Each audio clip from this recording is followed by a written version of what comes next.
स्वतंत्र और आजाद पत्रकारिता का समर्थन कीजिए। सच में मेरा साथी बनिए। बहुत आसान है दोस्तों, इस ज्वाइन बटन को दबाइए और आपके सामने आएंगे ये 3 विकल्प। इनमें से एक चुनिए और सच के इस सफर में मेरा साथी बनिए।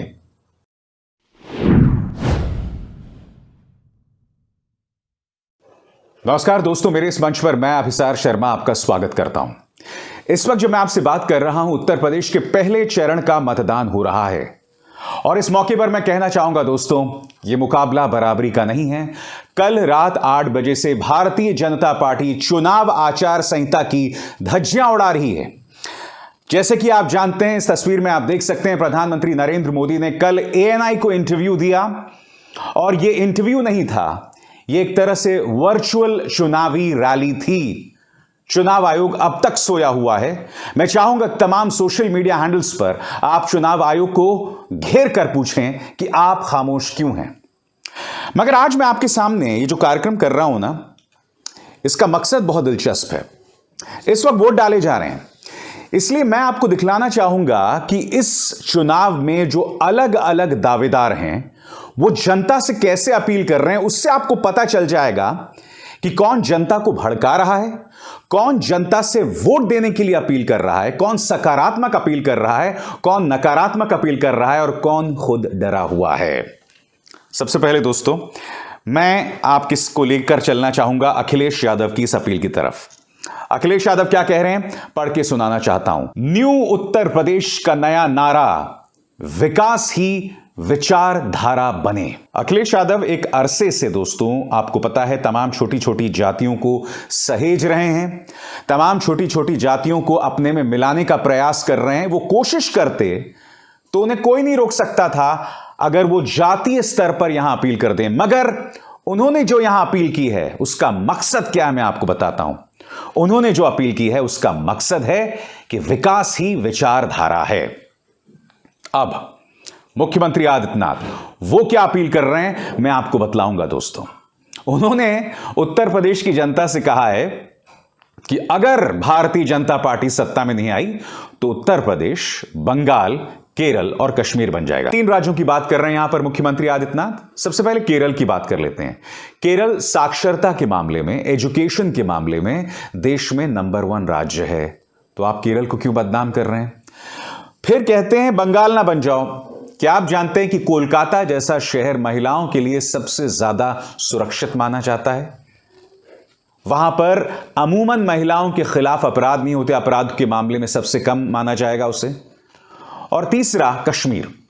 तो मुझे बताने का प्रयास करें कि कश्मीर में सत्ता में पिछले 7 सालों से कौन है, गाहे बगाहे, डायरेक्टली या इनडायरेक्टली महबूबा मुफ्ती के साथ आपने सरकार चलाई और उसके बाद से जब राष्ट्रपति शासन लगा, फिर धारा 370 हटाई गई, उसको आपने यूनियन टेरिटरी बना दिया। तो मुझे कृपया बताने का प्रयास करें कि कश्मीर में तो आप ही सत्ता में है ना मुख्यमंत्री आदित्यनाथ जी, आपकी सरकार, आपकी पॉलिटिकल पार्टी ही है। तो आप उत्तर प्रदेश की जनता को यह क्यों कह रहे हैं कि आप उत्तर प्रदेश को केरल, बंगाल या कश्मीर में ना बनने दें। कश्मीर में जो बदतर हालात हैं वो तो बीजेपी की कृपा से है।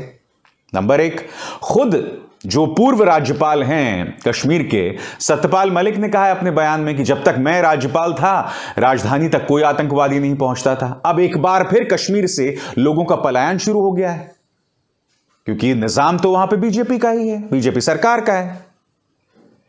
इससे पता चलता है कि मुख्यमंत्री आदित्यनाथ किस कदर डरे हुए हैं, किस कदर डरे हुए हैं। और चूंकि आप डरे हुए हैं तो बौखलाहट में ऐसी बातें हो रही है, और बौखलाहट में भारतीय जनता पार्टी जानती है कि उन पर चुनाव आयोग का कोई कंट्रोल नहीं होने वाला है। कल रात को प्रधानमंत्री ने इंटरव्यू दिया, कितनी शर्मनाक बात थी चुनाव आयोग के लिहाज से, आचार संहिता के लिहाज से।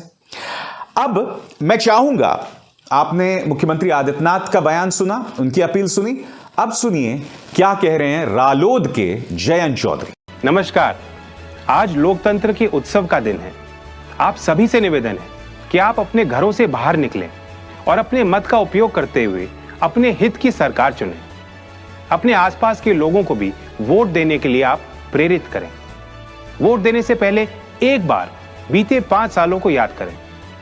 आप ऐसी सरकार चुनें जो आपके हित की बात करे, ऐसी सरकार चुनें जो आपके अधिकारों की रक्षा करे, समाज को एकजुट रखे, युवाओं को आगे बढ़ने के लिए अवसर दे, महिलाओं को सुरक्षा दे और सम्मान करे और हमारी इस विविधता को ताकत बनाते हुए देश प्रदेश के उत्थान के लिए काम करे। जयंत चौधरी ने यहां यह भी नहीं कहा कि आप किसे वोट दें, और इसी तरह से आपने अखिलेश यादव को देखा, उन्होंने भी नहीं कहा किसे वोट दें।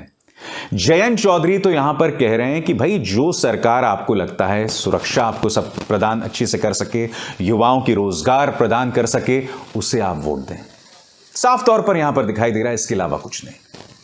और इसी तरह की अपील होनी चाहिए। अब मैं आपको बताता हूं प्रियंका गांधी वाड्रा ने दोस्तों क्या अपील की है, जो अब आपके स्क्रीन पर आ रही है। पश्चिमी उत्तर प्रदेश के मेरे प्यारे भाइयों बहनों, वोट की ताकत का इस्तेमाल अपने मुद्दों और प्रदेश के बेहतर भविष्य के निर्माण के लिए करिए। उत्तर प्रदेश कांग्रेस के मेरे सभी साथियों, कार्यकर्ताओं और प्रत्याशियों को शुभकामनाएं। आपको गर्व होना चाहिए कि 30 साल बाद हम सभी सीटों पर अपनी ताकत से लड़ रहे हैं।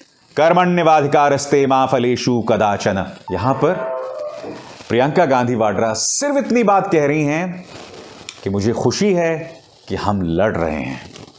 एक सकारात्मक संदेश। मुझे लगता है चाहे अखिलेश यादव हो, प्रियंका गांधी वाड्रा हो या फिर जयंत चौधरी, तीनों एक सकारात्मक संदेश दे रहे हैं। नकारात्मक संदेश सिर्फ और सिर्फ मुख्यमंत्री आदित्यनाथ दे रहे हैं। और चुनाव आयोग जो है वो किस तरह से धज्जियां उड़ा रहा है नियम कानूनों की, वो आपके सामने है। अब मैं आपको एक और शॉकिंग तस्वीर दिखाना चाहता हूं। मैं आपको मिलवाना चाहता हूं एक बुजुर्ग वोटर नसीम से। नसीम वोट देने जाती हैं और उन्हें पता चलता है कि उनके वोट डालने से पहले यह जगह है गाजियाबाद के सेठ मुकुंदलाल पोलिंग बूथ।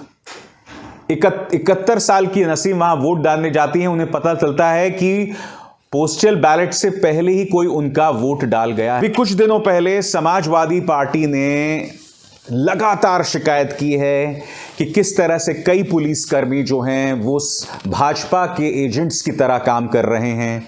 वो लोग दबाव डाल रहे हैं लोगों पर कि वो इस तरह से वोट डालें, इस तरह से वोट डालें। कई ऐसे वीडियो सामने उभर कर आए हैं जहां उत्तर प्रदेश पुलिस जो है वो कई लोगों के घर जा रही है और उनसे कह रहे हो कि वोट वाले दिन तुम इधर उधर मत जाना, इधर उधर कुछ काम मत करना, यानी कि उनको डराया जा रहा है। इस सबसे पता चलता है कि चुनाव फ्री एंड फेयर नहीं हो रहा है। कम से कम ये तमाम प्रमाण जो मैंने आपके सामने पेश किए वो इस बात की बानगी हैं। मैं फिर कह रहा हूं, यह मुकाबला बराबरी का बिल्कुल भी नहीं है। और ऐसे में बीजेपी को अगर 300 से कम सीटें मिली तो ये उसकी हार ही कहलाई जाएगी। खैर, वो एक फिल्म थी ना, जो जीता वही सिकंदर।